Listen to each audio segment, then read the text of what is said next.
ഇല്ല, ഡൽഹി യാത്ര മാറ്റിവെച്ചു. തിരഞ്ഞെടുപ്പ് യുദ്ധം അവിടെ നടക്കട്ടെ. എന്റെ യുദ്ധം ഇവിടെയാ. ആ യുദ്ധത്തിൽ ജയിച്ച് ശത്രു സംഹാരം നടത്തി ഞാൻ വരും.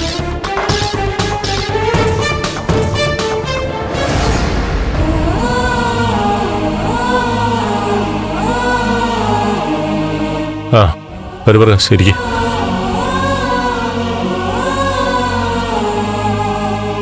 സർ, ഞാൻ വന്നത് ബുദ്ധിമുട്ടായോ? ബുദ്ധിമുട്ടോ? പ്രകാശ് എൻ്റെ കുടുംബത്തിലെ ഏറ്റവും പ്രധാനപ്പെട്ട ആളല്ലേ. പ്രകാശിനെ പരിചയപ്പെട്ടില്ലായിരുന്നെങ്കിൽ ഞാനും ചന്ദ്രമതിയും സിദ്ധാർത്ഥൻ്റെ മുന്നിൽ ഇപ്പോഴും ഒരു കോമാളിയായിട്ട് തുടരുമായിരുന്നു. മറച്ചു വെച്ചിരുന്ന സത്യം പുറത്തു കൊണ്ടുവന്ന ഞങ്ങളെ കാണിച്ചത് പ്രകാശല്ലേ. അതിൻ്റെ നന്ദി ഞങ്ങൾക്ക് മരിക്കോളം പ്രകാശനോടുണ്ടാവും. ഞങ്ങൾക്ക് മാത്രമല്ല, ഞങ്ങളുടെ മീര, അവളിപ്പോ നന്ദിപൂർവ്വം പ്രകാശനം നോക്ക.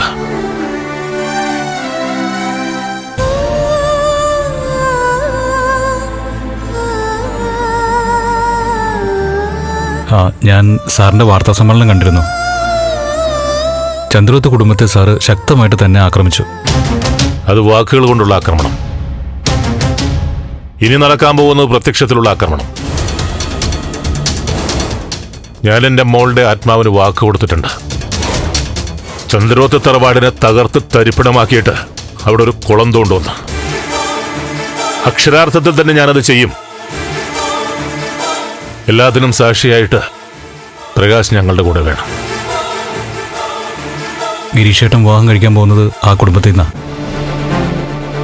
പക്ഷെ സാർ, ഞാൻ സത്യത്തിനൊപ്പമായിരിക്കും, സാറിനൊപ്പമായിരിക്കും. Thank you Prakash, thank U.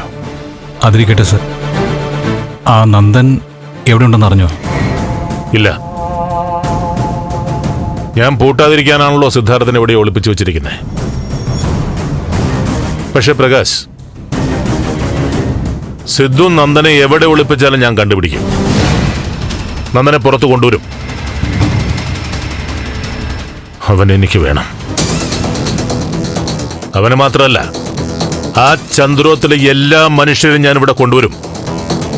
Okay sir, സാറിന്റെ എന്താവശ്യത്തിനും ഞാൻ കൂടെ ഉണ്ടാവും. എന്നാ ഞാൻ ഇറങ്ങിക്കോട്ടെ സാർ. ഏയ് പ്രകാശ്, ഭക്ഷണം കഴിച്ചിട്ട് പോവാം. അയ്യോ വേണ്ട സാർ, അത് ഇനി ഒരിക്കലും ആവാം. ഏയ് പറ്റില്ല. ഇന്ന് ഇവിടെ നമുക്ക് ഒരുമിച്ച് ആഹാരം കഴിക്കാം. പറഞ്ഞില്ലേ പ്രകാശേ, നമ്മുടെ കുടുംബത്തിലെ ഒരു അംഗത്തെ പോലെ അല്ല, അംഗം തന്നെയാ പ്രകാശ്.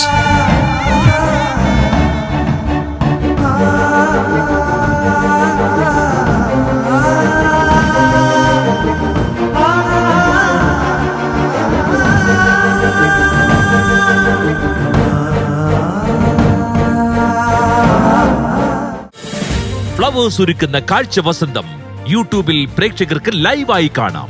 ഫ്ലവേഴ്സ് കോമഡിയിൽ ജോയിൻ ചെയ്യൂ, ആസ്വദിക്കൂ.